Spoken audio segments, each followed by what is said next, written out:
तसव्वुर करें एक ऐसे शख्स का जिसके पास ना कोई बड़ी फौज थी, ना तीर अंदाजों के दस्ते और ना ही कोई शाही खजाना। वो एक इंतहाई दुश्वार गुजार और बर्फीले पहाड़ की चोटी पर बने एक किले में मुकीम था। तारीख बताती है कि उसने मुसलसल 35 साल तक अपने किले की चाहर दीवारी से बाहर कदम नहीं निकाला, लेकिन आधी दुनिया के ताकतवर तरीन बादशाह, अजीम जर्नैल और वजीर आजम उसके नाम से थर थर कांपते थे।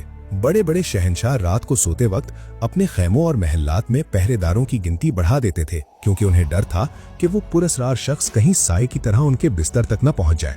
ये दास्तान है तारीख के सबसे खौफनाक, पुरस्रार और ज़हीन तरीन किरदार हसन बिन सबाह की। एक ऐसा शख्स जिसने जंग का तरीका ही बदल दिया और दुनिया की सबसे पहली और मुनज़्ज़म खुफिया कातिल तंजीम हशाशीन यानी ऑर्डर ऑफ असैसिन्स की बुनियाद रखी। हसन बिन सबाह ईरान के शहर कुम में एक इस्ना अशरी शिया खानदान में पैदा हुआ, लेकिन बाद में वो रे मुंतकिल हो गया।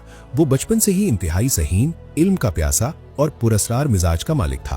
तारीख में एक मशहूर मगर कुछ मौरखीन के नजदीक अफसानवी वाकया बयान किया जाता है कि नेशापुर के मदरसे में 3 इंतहाई ज़हीन तालिब इल्म इकट्ठे पढ़ते थे। हसन बिन सबाह, उमर खय्याम जो बाद में दुनिया का सबसे बड़ा रियाजीदान और शायर बना, निजामुल मुल्क टूसी जो सल्जूकी सल्तनत का अजीम तरीन वजीर आजम बना। कहा जाता है कि इन तीनों ने बचपन में आपस में अहद किया था कि हम में से जो भी जिंदगी में सबसे पहले बड़े मुकाम पर पहुंचेगा वो बाकी 2 की मदद करेगा।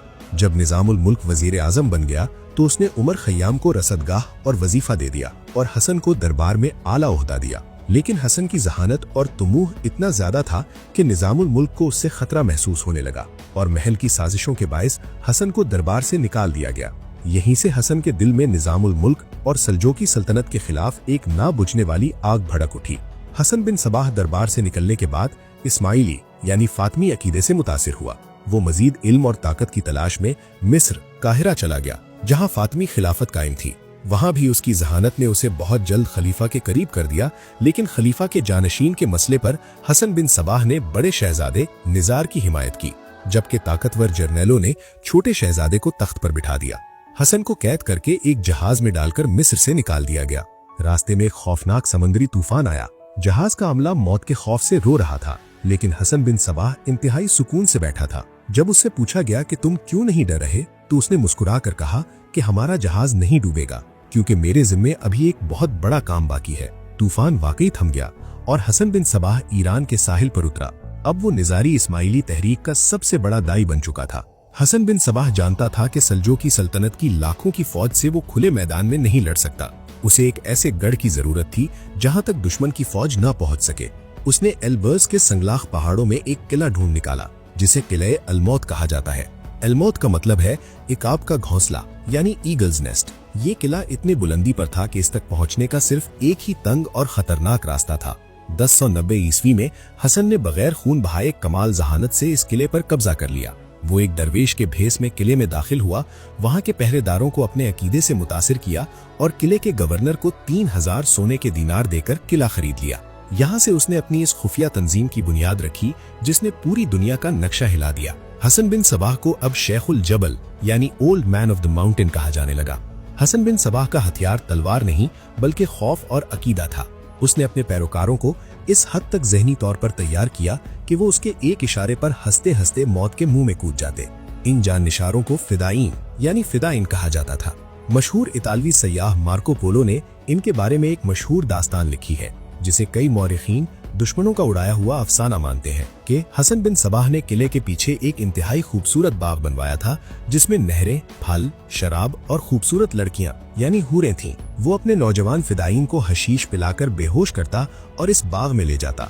जब वो होश में आते तो उन्हें लगता कि वो जन्नत में आ गए हैं। फिर उन्हें दोबारा बेहोश करके बाहर लाया जाता और हसन कहता कि अगर तुम मेरे हुक्म पर दुश्मन को कत्ल करते हुए मर गए तो तुम सीधे इसी जन्नत में जाओगे। ख्वाह ये जन्नत की कहानी सच हो या झूठ, लेकिन ये एक तारीखी हकीकत है कि फिदाइन की वफादारी की कोई मिसाल नहीं मिलती।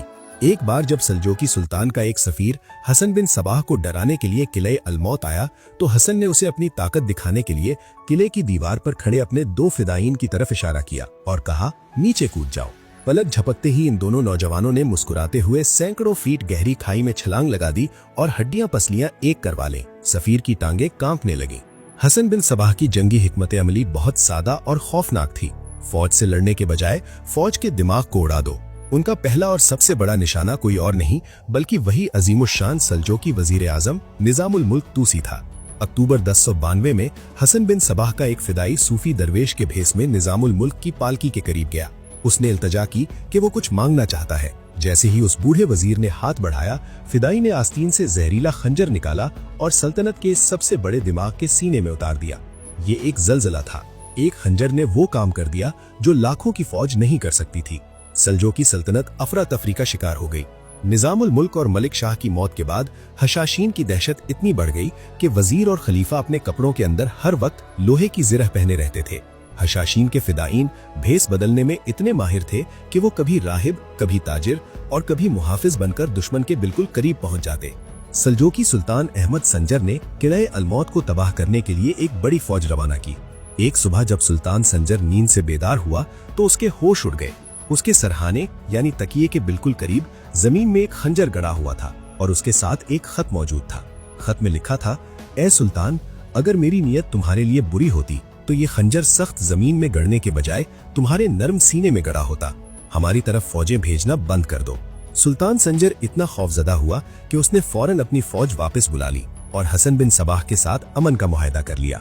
हशाशीन ने जंग किए बगैर ही सल्जोकी सल्तनत की पेशकदमी भोग दी।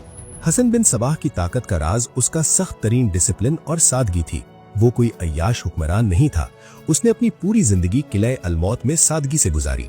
रातों को जागकर मुताला करता और तंजीमी कामों में मसरूफ रहता। उसके उसूल इतने सख्त थे कि जब उसके अपने बड़े बेटे हुसैन पर एक मुकामी दाई के कत्ल का झूठा इल्जाम लगा तो हसन ने बिना किसी रियायत के अपने ही बेटे का सर कलम करवा दिया। कुछ अरसे बाद उसका दूसरा बेटा मोहम्मद किले के अंदर शराब पीने के जुर्म में पकड़ा गया, जो कि कानूनन मना था। हसन बिन सबाह ने अपने इस दूसरे बेटे को भी मौत की सजा दे दी। उसने दुनिया को ये पैगाम दिया कि मेरे कवानीन मेरे अपने खून से भी ज्यादा मुकद्दस है। 12 जून 1124 को 35 साल तक किले अलमौत से दुनिया की सबसे खौफनाक खुफिया सल्तनत चलाने के बाद हसन बिन सबाह अपनी तबी मौत मरा। मरने से पहले उसने अपने बेहतरीन साथियों की एक कौंसिल बनाई ताकि तहरीक चलती रहे। हसन बिन सबाह मर गया, लेकिन उसकी बनाई हुई हशाशीन तंजीम अगले 150 साल तक कायम रही। यहाँ तक कि सलेबी जर्नैल और यूरोपी बादशाह भी उनका नाम सुनकर कांपते थे। यूरोपी जबानों में आज भी सियासतदानों के पुरअसरार कत्ल को असैसिनेशन यानी असैसिन कहा जाता है, जो इसी तंजीम हशाशीन असैसिन से निकला है। उनकी दहशत का ये तिलिस्म आखिरकार 1256 में मंगोल तूफान हलाकू खान ने तोड़ा। हलाकू खान की फौज ने किले अलमौत का मुहासरा किया और इस नाकाबिले तस्खीर किले को जलाकर राख कर दिया, जिसके साथ ही हसन बिन सबाह का कायम किया हुआ ये पुरअसरार बाब तारीख के अंधेरों में हमेशा के लिए गर्क हो गया।